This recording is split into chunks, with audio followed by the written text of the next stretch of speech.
So hello everyone, thanks for attending, and I'm going to talk to you about how we identify recent HIV infections. But first, why would we want to identify recent HIV infections? Well, the main and historical reason has been to estimate HIV incidence. And that's because when you diagnose someone as HIV positive, you don't know if that is a recent infection or a chronic infection, and therefore it's difficult for you to calculate the number of new infections happening in an area over time. And we really want to know what that number is, the HIV incidence, because it allows us to evaluate prevention strategies and therefore to monitor HIV spread. The other reason that we want to classify infections as recent or not is to understand HIV transmission dynamics. So it's thought that recent infections play an important role in driving new transmissions, and PANGEA is really trying to answer the question of who is driving the HIV epidemic, where are new infections coming from? And that's because we need to know where new infections are coming from in order to effectively target new interventions. So the gold standard is to have a prospective longitudinal study where we follow up HIV negative cohorts with repeated testing. And so if you start with people who are HIV negative and then you have regular testing, you can determine, you know when their infection is recent, and you can even determine the time of infection for that cohort. However, this kind of study is extremely time consuming and expensive, and really it's logistically infeasible at the non-study level, like for clinical purposes. However, in Botswana, they did conduct this kind of study over 3 years across many villages. And if you're interested in that, I'd point you towards the Makena et al. Paper in NEJM. So because it's infeasible to do these longitudinal follow-up, there's a search for cross-sectional methods that just classify infections as recent or chronic. So how then do we calculate HIV incidence from a cross-sectional survey? So if we have a population, we have those who are HIV uninfected, and then among the HIV infected, we have those who are positive by the recency assay and those who are negative by the recency assay. And for our recency assay, we've determined how likely it is to show a positive recency result based on each duration of infection. So we get a distribution such as the one shown here, which shows based on a different length of infection, how likely our sample is to show to be recent by our assay. And then we can calculate the mean recency window period. So on average, for how long is someone going to be positive by the recency assay after they've become infected? And then we can calculate incidence. Incidence is going to be, you divide the number of positive by the incidence assay or algorithm, so the ones that you think are recent, divide them by the number of HIV uninfected in your population and multiply that by the mean recency window period. So looking now at some potential cross-sectional assays. So first, clinical disease progressors. So when someone is infected with HIV, this figure on the left shows us their RNA levels over time and their CD4 levels over time. So in red, the RNA levels first. When someone's infected with HIV, their RNA levels initially spike and then they drop and then they increase gradually during the course of infection until that patient reaches AIDS. This is an untreated person, of course. Meanwhile, CD4 cells, which are the cells that are attacked by HIV, they drop very early in infection and then they stabilize and then again they decrease gradually during the course of infection. So these are the two main clinical disease progressors for HIV.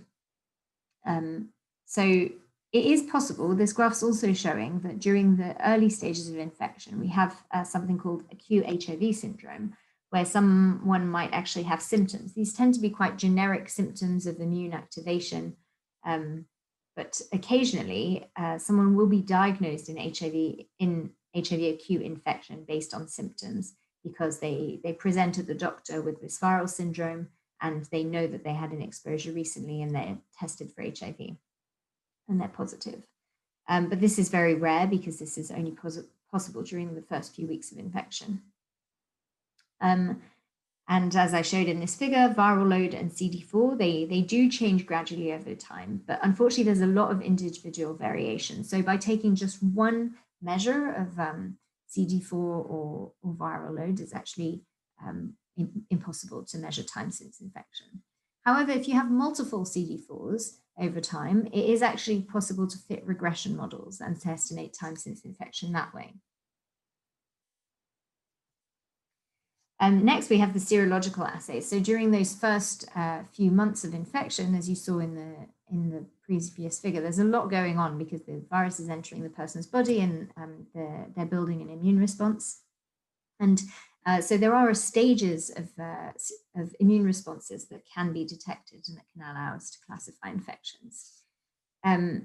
So we have a zoom into the first few months here in the figure on the right. And you can see that at the very beginning, we actually don't have an immune response yet, but we do have one of the virus proteins, P24, that's detectable. So if someone is tested and they are P24 positive, but they don't have antibodies yet, then they are going to be very early in infection. And when I spoke on the previous slide about people who are diagnosed with symptoms in acute infection, this tends to be the case. They tend to present, they actually don't have an immune response yet, but they're P24 positive. And then within the following months, after P24 has dropped down again, it's possible to differentiate based on antibody titers. So there are different antibodies that are going to increase and drop in quantities. And I'll talk about that a bit more on the next slide. Oh, and maybe I should say, we don't know exactly how many months. A lot of the questions around these serological assays is how long they are going to work for in infection. So the same figure again, where we've got P24 increasing first, and then the IgM, immunoglobulin M antibody, and then immunoglobulin G. So how do these serological assays actually work? So they work by having a plate on which you test the patient's blood, and then you see if it's reactive or not. If it's reactive, then it means that they have what you were looking for. So on these plates that detect antibodies, you have a plate with an antigen attached to it.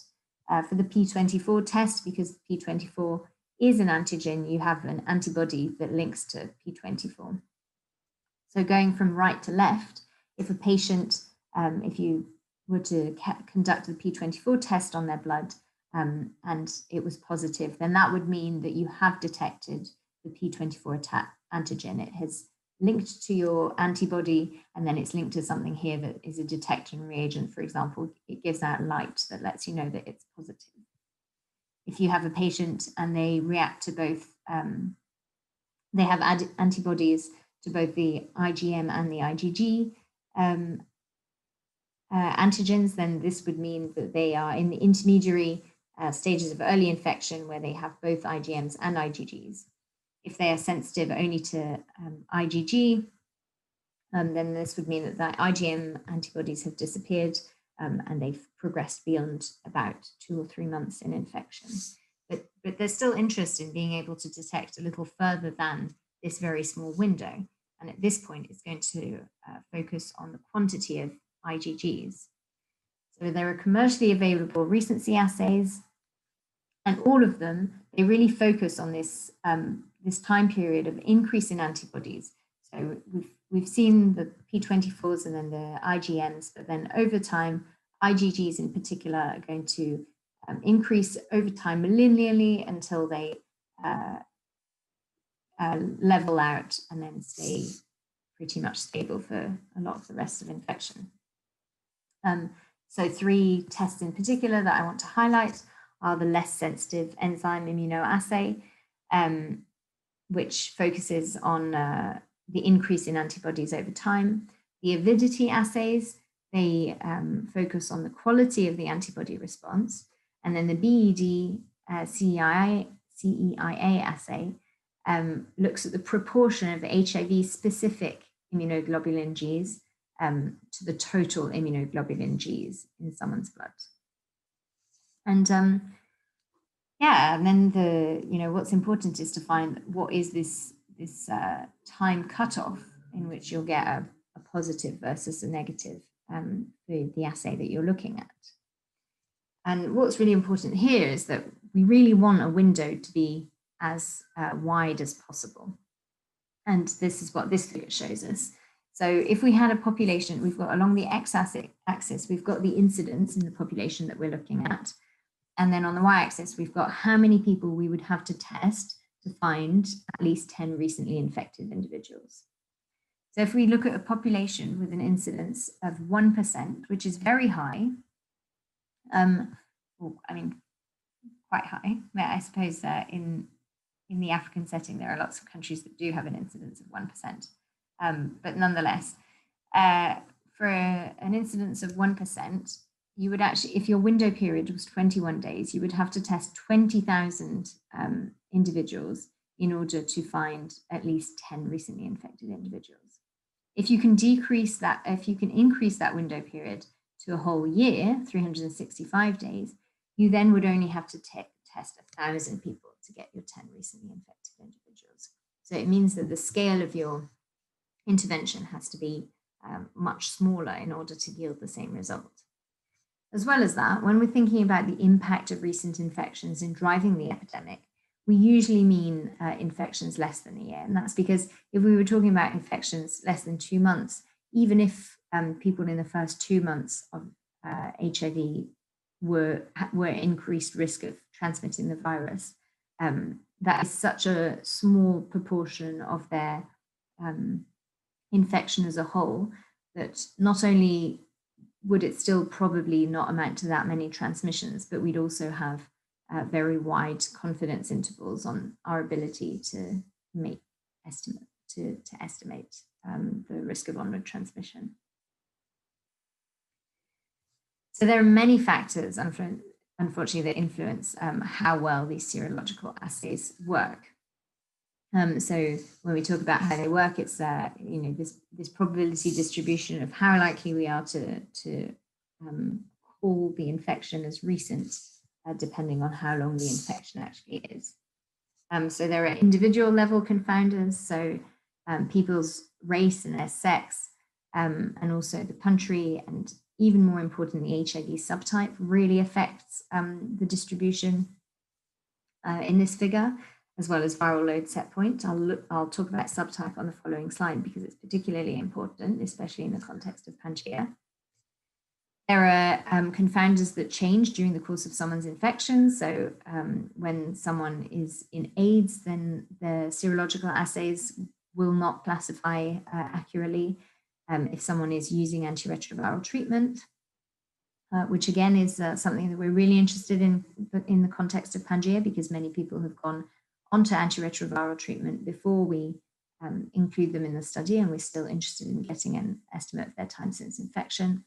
If they've had any viral breakthroughs or if they're co-infected will also affect the result of the test. And at the population level, lots of things affect the distribution of probability of recency between different populations. So how long the epidemic has lasted in that place, how the prevalence of antiretrovirals, how commonly people are using PrEP, and the current state of that epidemic. And so for each of those things, each of these items, they're going to affect how the curve of how likely we are to call an infection recent based on how long someone's been infected. There are some things that don't affect how the output of the test. So pregnancy has been shown not to have an impact, as well as if the sample has been frozen and thawed multiple times. So it's really important for incidence assays to work for many different subtypes. And this is particularly important because most of the serological assays have been developed for and tested mainly with subtype B infections, which dominate in Western and Central Europe and North America. But globally, subtype C infections dominate, and in particular in the context of PANGEA, we have a lot of subtype C infections, but we actually have a huge amount of diversity in subtypes in PANGEA. And we really want assays that are going to work for all of those subtypes. And this figure shows us how the output of the recency assays across lots of different subtypes and across 3 different assays. And so for each of these tests, you would want, we've got the years from seroconversion along the axis, and then the output of the test on the y-axis. And the lines show the cutoff that we use for calling an infection recent or chronic. So we would really want all of the early infections to be below the line and the later infections to be above the line. And I think that this figure is meant to show us the huge variation between subtypes. But actually, I kind of think what it shows us is that for all of the subtypes, there are huge rates of false positives and false negatives for these assays, because we would want a nice, straight line, or maybe a line that goes round the corner, but we don't see that at all. So an alternative that has come up in the last few years to measure time since infection has been HIV genetic diversity. And that's because HIV genetic diversity also increases over time. So the majority of HIV infections are caused by a single founder virus. And then the viral population grows and diversifies over time, as you can see in this figure, in which the size of the green circle represents the genetic diversity within an infected patient. And that's increasing over time until, again, they reach AIDS and genetic diversity decreases again. So how do we measure sequence diversity? Well, we do it through genetic sequencing. We can either sequence using Sanger sequences. So this is an example of the chromatograms generated through Sanger sequencing. And when we have mixed populations, multiple viruses in an individual, we'll get these readings of a mixed base at sites.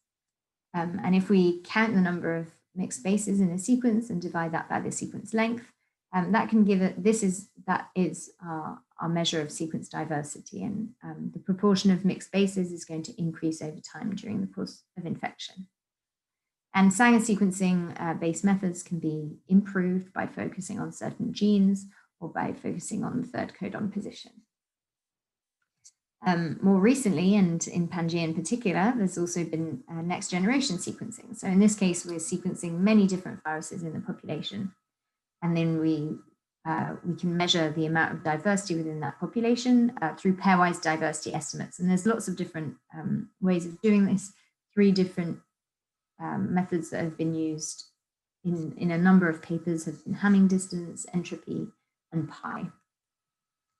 We can also get phylogenetic metrics from these populations. And this has been done by Tanya Golubchik, measuring root to tip divergence within an individual. And there are also clustering metrics, which allow us to calculate the amount of diversity within an individual.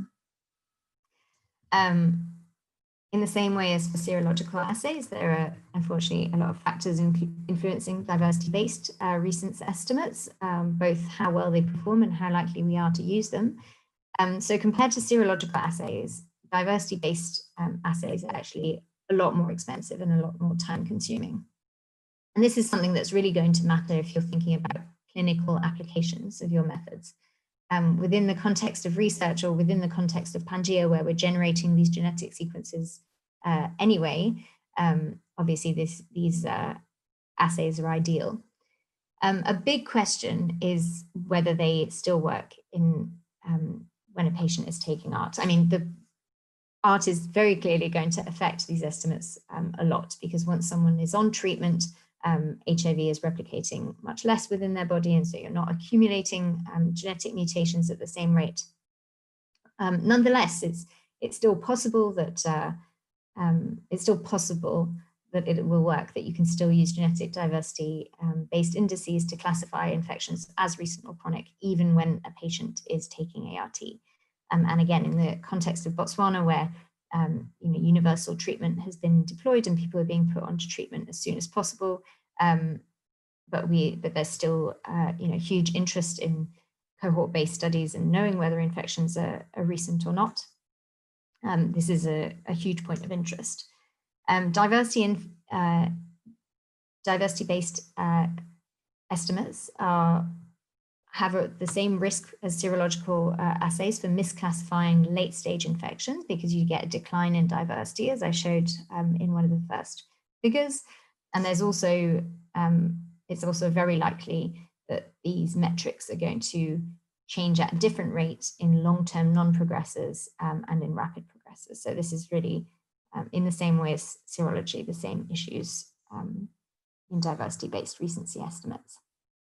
But there's some new issues for recency estimates, for diversity-based recency estimates that don't exist in serological assays, which is the impact of multiple founders and the impacts of indels and recombination. So I've illustrated the impact of multiple founders with the figure on the right here, where we have in dark blue, we have the sequences from the patient that we're of interest that we're trying to classify as recent or chronic.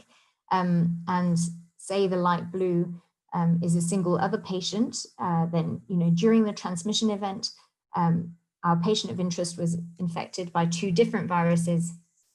And so from the get-go, the genetic diversity within that patient is much higher than if they were infected by a single founder virus.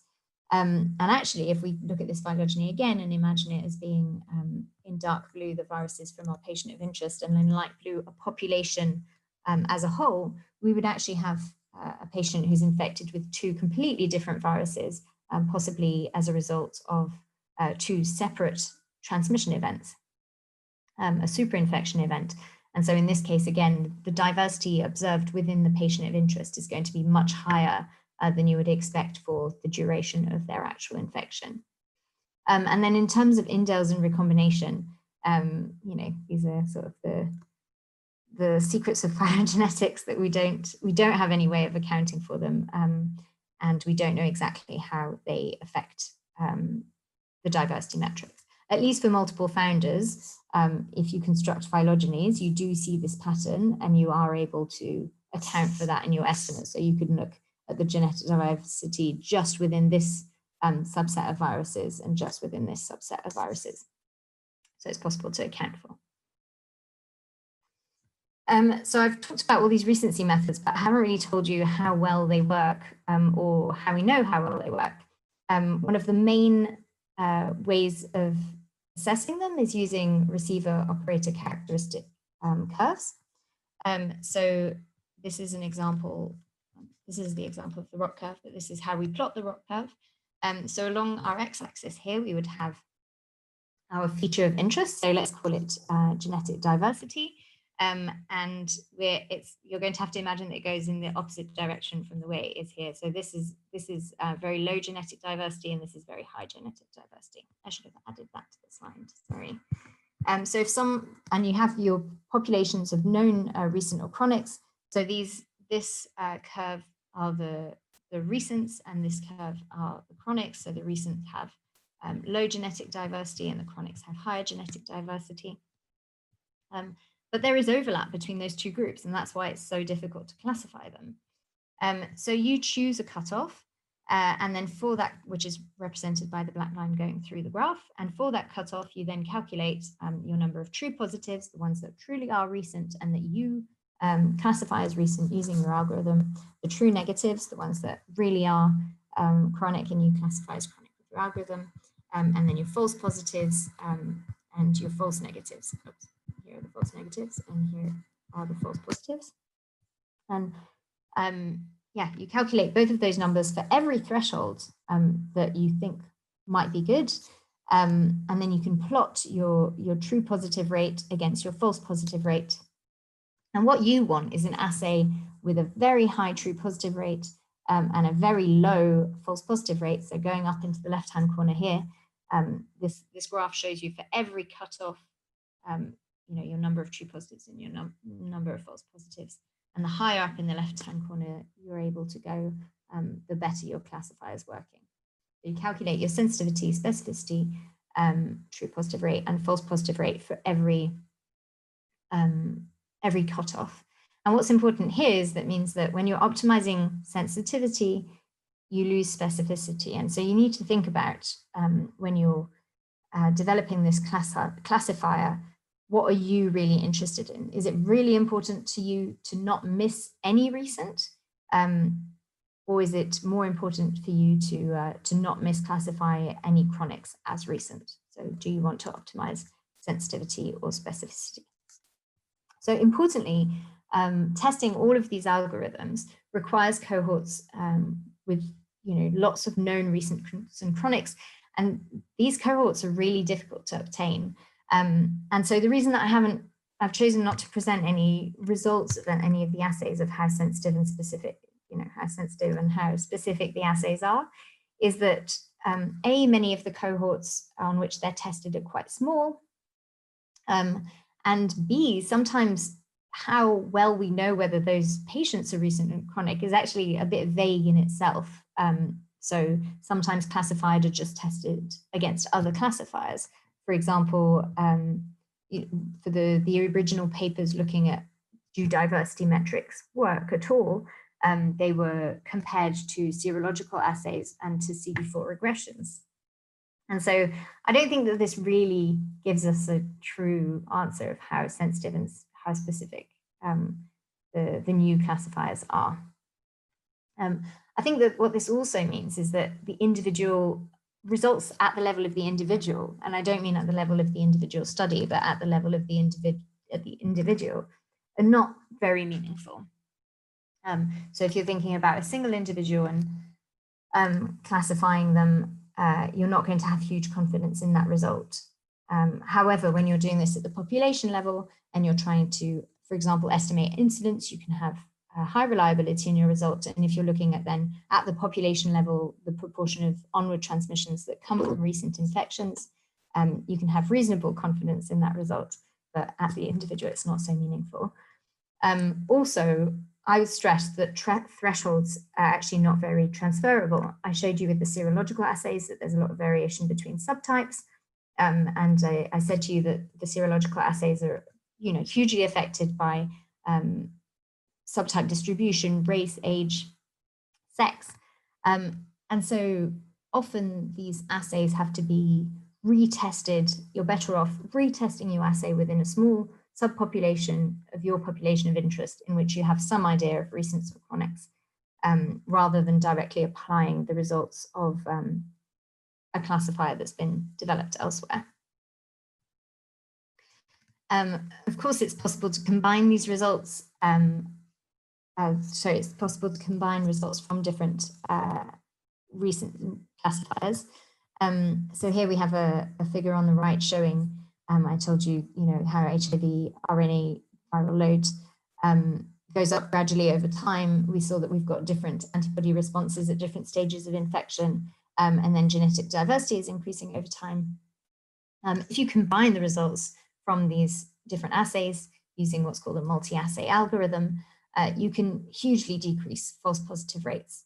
There's still a subset of patients who just don't conform to the NICE rules, but you can still reach very high sensitivity and specificity.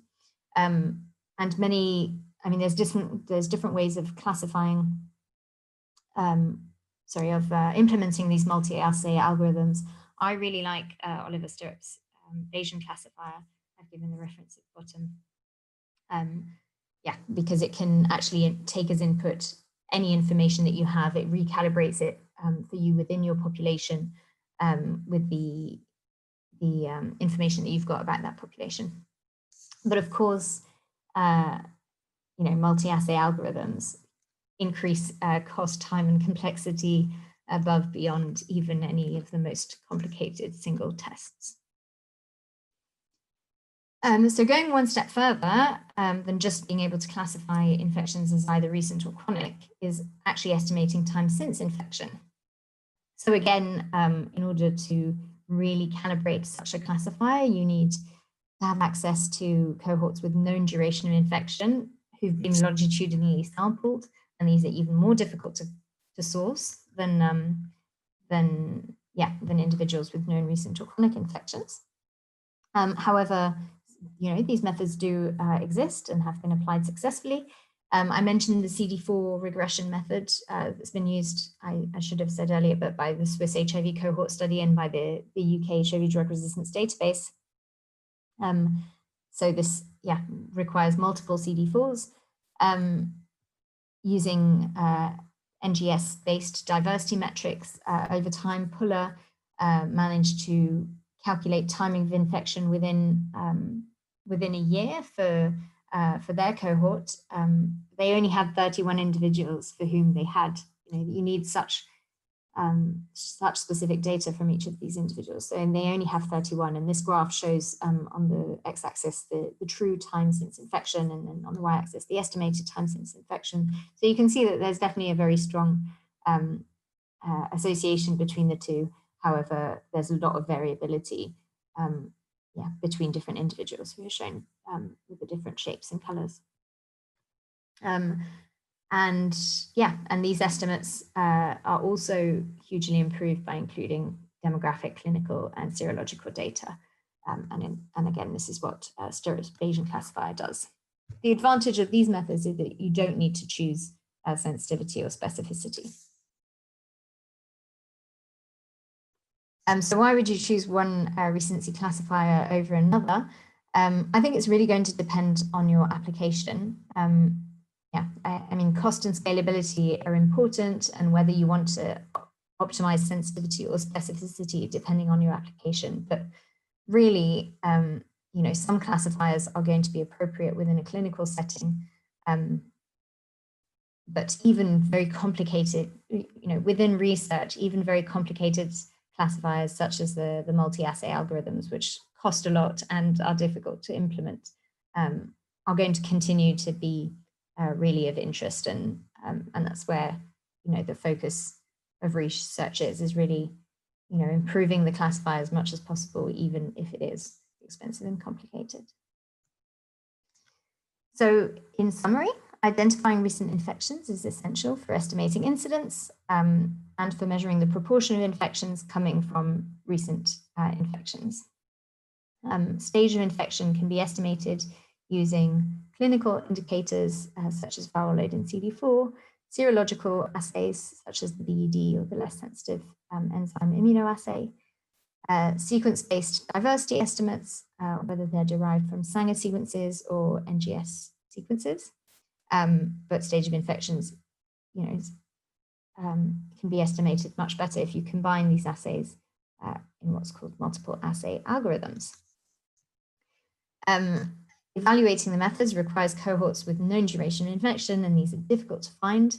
And really, if you're wanting to apply thresholds directly to your own population, you really want the cohort where the assay has been tested to be as similar as possible to your population of interest, because lots of these metrics vary a lot from population to population. Siklile has a really lovely review which goes over all of these methods in detail. These are a few of the most recent publications, showing methods that are probably the height of what's available right now for you to look at. So thanks very much for listening, and I'm happy to take any questions, of course.